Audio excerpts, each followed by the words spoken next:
Mandarin mastered, culture revealed. Welcome to Huihui's Chinese. Hello and welcome. Today we're kicking off our journey with a new HSK1 lesson 1. We're gonna dive into the art of making a great first impression in Chinese, looking at the most essential greetings and, more importantly, the cultural ethic. So let me start with a question for you. In English, you is pretty simple, right? It's just you. But in Chinese, there are two different ways to say it. Ever wonder why that is? Well, this tiny little difference is the absolute key to showing respect, and getting it wrong, well, it can lead to some pretty awkward situations. I want you to imagine this. It's your very first day at a new job in Shanghai. You walk in, you meet your boss, and you say, 你好. Now, technically, it means hello. But suddenly, the whole room feels a little bit cold. Why? Because you've just used the same casual you that you would with a friend or a classmate. And that is why this lesson is so important. Alright, so let's start right there. In a professional setting, if you can master these first couple of words, you will be able to navigate the workplace with a whole lot more grace and confidence. You know, this traditional image of a student greeting a teacher, it perfectly captures the value that is still so vital in modern China: respect. Respect for seniority, for expertise.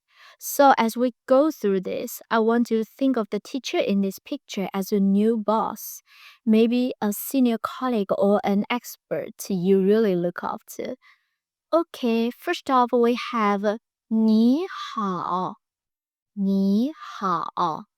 Let's break it down. 你 with that falling then rising tone means you. 好 with the same tone means good. So together is like saying you good, which we know as hello. This is your go-to everyday greeting for peers, friends, and people around your age. It's super friendly and totally universal. And the next is 老师,老师. No, well, it literally translates to teacher. Its use goes so far beyond the classroom.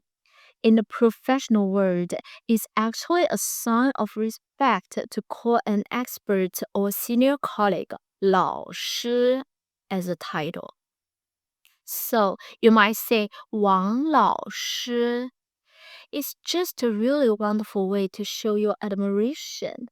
Now let's switch gears and head over canvas setting. This is a great place to see how these ideas of politeness work. When we are talking to groups and need to show an even higher level of respect. So here, you can see a teacher talking to a classroom full of students. How do you say hello to all of them at once, and maybe more importantly, how should those students reply in a way that shows the proper respect? Well, to address a group, you use the word 大家,大家. It's pretty cool actually. 大 means big, and the 家 means family. So you're literally saying big family when you mean everyone. A teacher would walk in and say 大家好,大家好. Hello everyone. And the people listening in the class are of course the 学生. 学生. Again, if you look at the characters, 学 means to study and 生 means life. So a study life, or as we just call them, students. And here it is, the key word we talked about right at the start. 您. This is the polite, respectful way to say you. So the students would grade their teachers not with 你好, but with 老师您好. This is the crucial point. You use 您 for elders, teachers, your boss, anyone you want to show that extra bit of difference to. Okay, time for a little bit of grammar logic that I think you will appreciate. To make something plural for people in Chinese, you add the suffix "men." So 学生 becomes 学生们,学生们 students. But here's the cool part. Unlike the English, as you can use men for people. You can't say 书们, which in English means books. It's really clean logical rule that makes the language incredibly precise. Alright, so we've got our hellos down. Now let's round out the basic conversation with some of those essential courtesies. Like say thank you and goodbye. And as you can see here, whether we're talking about ancient traditions or modern life, expressing gratitude and saying a proper farewell are just the fundamental parts of any polite and meaningful interaction. To say thank you, you say 谢谢,谢谢. And the response you're welcome is 不客气,不客气.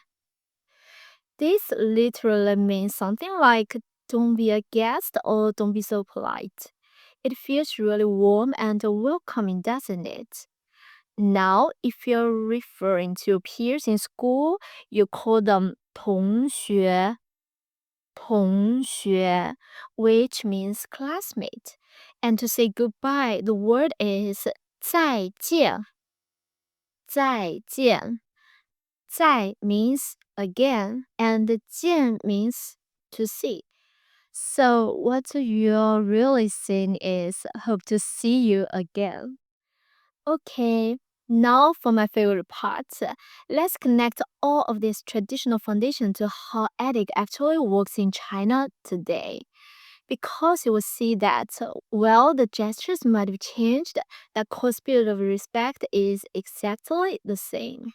So, while those deep formal bows that we see in the old illustrations are pretty real these days, the respect that they symbolized is still there. It's just shown through a polite nod, maybe a formal handshake in a business meeting, or more and more through digital signals. In modern China, so much communication happens on apps like WeChat. And here, politeness can be really subtle.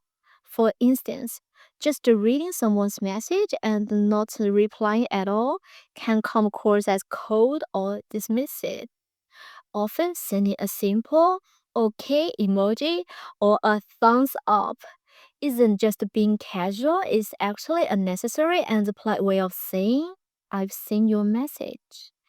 And especially here in the super fast-paced workplaces of Shanghai, there's this really important concept called 分寸感,分寸感, which just means sense of social grace. It's this delicate sense of social grace of just knowing the right thing to do. So replying to a work message with 收到,收到, which just means received, isn't only about confirming you got it. It's a signal of your professionalism and your respect for the other person's time. Okay, so we've looked at the words, we've broken down the grammar, and we've even explored the modern cultural context. Now it's your turn to put it all into practice and really speak with grace. Let's do a super quick review. For greetings, you've got 你好,你好 for your peers, and 您好,您好 for your seniors. For people, we learned words like 老师,老师 and 学生,学生. and how to make them plural with men. And of course, we covered essential courtesies like 谢谢, 谢谢, and 再见, 再见. But if you take away just one thing, let it be this. Choosing the right word is absolutely key to showing respect. And now I have a little challenge for you. Down in the comments, I'd love for you to try writing a short bilingual sentence to grace the one you want to show respect to. For example, your teacher or your parents, etc. Give it a try using 您 or 谢谢. It could be as simple as thank you, 老师,谢谢, 老师. It really is the best way to practice. If you enjoyed this logical and elegant way of learning, be sure to follow along for our next lesson. 再见。